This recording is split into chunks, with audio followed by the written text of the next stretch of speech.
সত্যিকারের মেধা যাচাইয়ের জন্য এবং শিক্ষার গুণগত মান বিল্ড আপ করার জন্য পরীক্ষা পদ্ধতি অত্যন্ত স্বচ্ছ এবং সুন্দর পরিবেশে বাস্তবায়নের লক্ষ্যে তিনি পদক্ষেপ গ্রহণ করেছেন, বিভিন্ন স্টেপ নিয়েছেন। সেখানে ঢাকা বোর্ড থেকে শুরু করে ডিজি মহোদয় এবং ডিসি মহোদয়, ইউনো মহোদয় থেকে শুরু করে প্রশাসনিক কর্মকর্তাদের সমন্বয়ে আমাদের নিয়ে একাধিকবার কিন্তু তিনি মত বিনিময় সভা করেছেন। তার কারণ হচ্ছে যে শিক্ষাই জাতির মেরুদণ্ড, সেই মেরুদণ্ডকে সোজা রাখতে হলে সঠিক মেধার মূল্যায়ন করতে হবে। সেই দৃষ্টিকোণ থেকে আমরা মনে করি অন্য বছর থেকে এবারে পরীক্ষা পদ্ধতি একটু ভিন্ন ধরনের, কেননা প্রত্যেকটা রুমে সিসি ক্যামেরা সেখানে স্থাপন করা হয়েছে। এরপরে ঢাকা বোর্ড কন্ট্রোলার এখানে এসেছেন আমাদের কেন্দ্র পূর্ব প্রস্তুতি হিসাবে, কিন্তু তারা এসে দেখভাল করবার জন্য এসেছেন।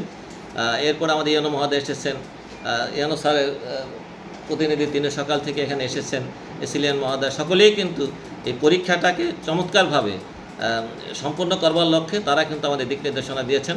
আমরা মনে করি বিগত দিন দেখেছি যে ছেলেরা কিন্তু স্কুলমুখী না, স্কুল বিমুখ, অভিভাবক স্কুল বিমুখ। কিন্তু এই যে পদ্ধতিটা যদি সঠিক মূল্যায়ন হয় পরীক্ষার মধ্য দিয়ে, সেই পরীক্ষা যদি ত্রুটিপূর্ণ হয় তাহলে কিন্তু শিক্ষার্থীরা কিন্তু সত্যিকার শিক্ষা থেকে বঞ্চিত এবং সত্যিকার যারা মেধাবী তারা কিন্তু অনিৎসাহিত হয়। যেমন দেখুন, একটা ছেলে যদি নকল করে ভালো ফলাফল করে, আরেকটা যদি পড়াশোনা করে যদি সে ভালো ফলাফল না করে, বিগত দিন দেখেছি যারা পড়াশোনা করেছে নিজের বিদ্যা পরীক্ষায় তারা অনেকে প্লাস পায়নি, আবার যারা দেখা যায় সারা বছর স্কুলে আসে নাই তারা কিন্তু পেয়ে গেছে। তাহলে বুঝতে হবে সেখানে কোনো না কোনো জায়গায় অনিয়মের সরাসরি সেখানে ছিল। এখন এভাবে আমরা দেখেছি যে বর্তমান সরকারের মাননীয় মন্ত্রী মহোদয় তিনি 2001 থেকে 2026 সালে এই প্রতিমন্ত্রীর দায়িত্ব পালন করেন। সে বছরে কিন্তু পড়াশোনার মান ভালো ছিল। আমরা আশা করি অতীতের যে কোনো সময়ের চেয়ে এবারের পরীক্ষা অত্যন্ত সুশৃঙ্খল নকলমুক্ত পরিবেশে হবে এবং এতে করে অনাগত ভবিষ্যৎ শিক্ষার্থী তারা কিন্তু স্কুলমুখী হবে। আমরা দেখেছি যে অতীতের যে কোনো সময় বর্তমান ছেলেমেয়েরা কিন্তু তারা কিন্তু অনেক স্কুলমুখী, তারা জানে যে অনিয়মের কোনো সুযোগ নেই। কাজেই পরীক্ষার মাধ্যমে সত্যিকারের মেধা যাচাইয়ের মধ্যে দিয়ে ভালো ফলাফল করা সম্ভব। সেই দৃষ্টিকোণ থেকে আমরা মনে করি শিক্ষার গুণগত মান বৃদ্ধি পাবে এবং বিশেষ করে ছেলেরা স্কুলমুখী হবে। শিক্ষকরা কিন্তু তাদেরও দায়বদ্ধতা আছে, তারা তাদের নিজের জায়গা থেকে কিন্তু অবশ্যই আন্তরিক হন ভালো ফলাফলের জন্য। আপনি জানেন যে ইতিমধ্যে আমাদের মাননীয় সংসদ সদস্য শরীয়তপুর 2 আসনের সংসদ সদস্য জনাব শফিকুর রহমান কিরণ সাহেব উপজেলা প্রশাসনের আমন্ত্রণে আমাদের যারা কক্ষ পর্যবেক্ষক তাদের নিয়ে কিন্তু প্রশাসনিক কর্মকর্তা, প্রথম শ্রেণীর যারা কর্মকর্তা ছিলেন তাদের সমন্বয়ে কিন্তু একটি মত বিনিময় সভা সেখানে হয়েছে। সেখানেও কিন্তু পরীক্ষা চমৎকারভাবে সুসম্পন্নের জন্য আমাদের ইউনো মহোদয় কিন্তু মাননীয় মন্ত্রী মহোদয় দৃষ্টি আকর্ষণ করেছেন। তিনি আশ্বস্ত করেছেন যে আমাদের রাজনীতির দৃষ্টিকোণ থেকে আপনাদের প্রশাসনের সাথে সার্বিক সহযোগিতা করবেন, পরীক্ষার কেন্দ্রগুলি যাতে নিট অ্যান্ড ক্লিন থাকে সেই দিক থেকে তিনি আমাদের আশ্বস্ত করেছেন। আমরা নিরাপত্তার বিষয়টিও তার মনোযোগ আকর্ষণ করেছিলাম যে অনেক শিক্ষক ভয় পায় কক্ষপথে দায়িত্ব পালন করতে। মাননীয় সংসদ সদস্য বলেছেন যে ইনশাআল্লাহ নিরাপত্তার যে কোনো সুবিধা অসুবিধা আমাকে বলবেন এবং নিরাপত্তার বিষয়টি তিনি আমাদের নিশ্চিত করেছেন।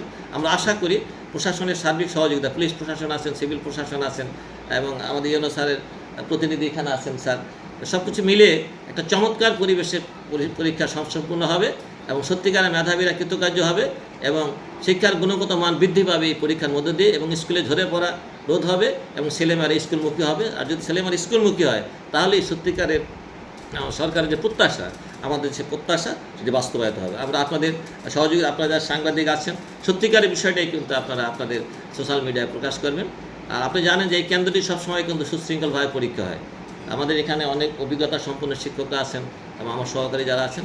আমরা আশা করি যে এখন আপনি দেখতে পাচ্ছেন যে পরীক্ষাটা সুন্দরভাবে চলছে, পুলিশ প্রশাসন থেকে শুরু করে সিভিল প্রশাসন যারা আছেন সকলেই আন্তরিক এই সরকারের ভাবমূর্তি অক্ষুণ্ণ রাখবার জন্য। আপনাকে অসংখ্য ধন্যবাদ। জি, প্রথমত একটা বিষয় বলি, quality is better then quantity. তো এই লক্ষ্যকে সামনে রেখে আমাদের মাননীয় শিক্ষামন্ত্রী এহসানুল হক মিলন স্যার নকলমুক্ত পরিবেশে সুষ্ঠু পরিবেশে পরীক্ষা নেওয়ার জন্য বিভিন্ন পদক্ষেপ গ্রহণ করেছে। তারই আওতায় উপজেলা প্রশাসন নড়িয়া শরীয়তপুরের উদ্যোগে আমরা বিভিন্ন কেন্দ্রে আমাদের ট্যাগ অফিসার নিয়োগ দেওয়া হয়েছে। আমরা ইউনো স্যারের প্রতিনিধি হিসেবে বিভিন্ন কেন্দ্রে কোনো অনিয়ম হচ্ছে কিনা সেই বিষয়ে আমরা সতর্ক থাকছি। কেন্দ্রের 200 মিটারের মধ্যে আমরা কোনো জনসাধারণের উপস্থিতি আমরা মেনে নিচ্ছি না, আমরা তাদেরকে সতর্ক করে দিচ্ছি এবং নকলমুক্ত পরিবেশ রাখার জন্য আমরা যথাযথভাবে প্রশাসন এবং পুলিশ এবং রাজনৈতিক ব্যক্তিবর্গের সহায়তায় আমরা যে এই বিষয়গুলো আমরা দায়িত্ব সহকারে পালন করছি। জি, বিসমিল্লাহির রহমানির রহিম। এসএসসি পরীক্ষা 2026 বিচারী উপশীতলা প্রশ্ন উচ্চ বিদ্যালয়, এটা একটি কেন্দ্র। অত্যন্ত চমৎকার এবং কোলাহলমুক্ত পরিবেশে পরীক্ষা হচ্ছে, স্টুডেন্টরা নিরিবিলি পরীক্ষা দিচ্ছে। বিগত বছরগুলোতে সাধারণত সবগুলো কেন্দ্রে এবং সবগুলো কক্ষে ক্যামেরা ছিল না। এবছর সিসি ক্যামেরা থাকাতে আরও ভালো হয়েছে, সুবিধা হয়েছে। সবাই ক্যামেরার আওতায় রয়েছে, সুতরাং অত্যন্ত চমৎকারভাবে বলা চলে একেবারে নিরিবিলি পরিবেশে পরীক্ষাগুলো হচ্ছে, যেখানে ছাত্রছাত্রীরা নিজের মতো করে পরীক্ষা দিচ্ছে, অর্থাৎ পরীক্ষার মতনই পরীক্ষা হচ্ছে, নিজের থেকে পরীক্ষা দিচ্ছে, এদিক সেদিক তাকানোর কোনো সুযোগ নেই। আশা করি এইভাবে যদি পরীক্ষাগুলো হয়, ভবিষ্যতে মেধাবীরা বেরিয়ে আসবে এবং দেশ ও জাতির জন্য তা কল্যাণকর হবে, দেশ এগিয়ে যাবে। ধন্যবাদ। আপনার নাম কি? জি, আমি মোহাম্মদ আলী হোসেন, প্রধান শিক্ষক, শহীদ আব্দুল সামাদ উচ্চ বিদ্যালয় এবং হলসুবার বিচারী উপশীতলা প্রশ্ন উচ্চ বিদ্যালয়, এসএসসি পরীক্ষা 2026। শিক্ষার নকলমুক্ত পরিবেশের জন্য কী ধরনের উদ্যোগ আছে? ধন্যবাদ। প্রথমেই যেটা আপনি বলেছেন যে নিরবচ্ছিন্ন বিদ্যুতের বিষয়ে আমরা আমাদের প্রস্তুতিমূলক সভায় আমরা পল্লী বিদ্যুতের সাথে আমরা এই বিষয়ে আলাপ করেছি এবং পল্লী বিদ্যুৎকে রুটিনটা আমরা পৌঁছে দিয়েছি যেন এই সময়টাতে নিরবচ্ছিন্ন বিদ্যুৎ তারা সরবরাহ করেন। এবং পল্লী বিদ্যুৎ থেকে আমাদেরকে যেটা জানানো হয়েছে, যদি কোনো ঝড় বৃষ্টি বা কোনো অনিবার্য কোনো ঘটনা না ঘটে তাহলে হয়তো দেখা যাবে যে আমরা নিরবচ্ছিন্নভাবে বিদ্যুৎ সরবরাহ পাব। এবং দ্বিতীয় যে বিষয়টা আপনি বলেছেন, নকলমুক্ত পরিবেশ করার লক্ষ্যে আমরা নড়িয়া উপজেলায় যে 5টা কেন্দ্রে আমাদের এসএসসি এবং সমমানের পরীক্ষা আমরা কেন্দ্র হিসেবে ব্যবহার করছি। প্রত্যেকটা কক্ষেই আমরা সিসি ক্যামেরা স্থাপন করেছি এবং এটার আইডি পাসওয়ার্ড সকলের কাছে দেওয়া আছে, ইভেন ঢাকা বোর্ড পর্যন্ত সকলেই এইটা যে কোনো সময় চাইলে অ্যাক্সেস করতে পারবেন, দেখতে পারবেন।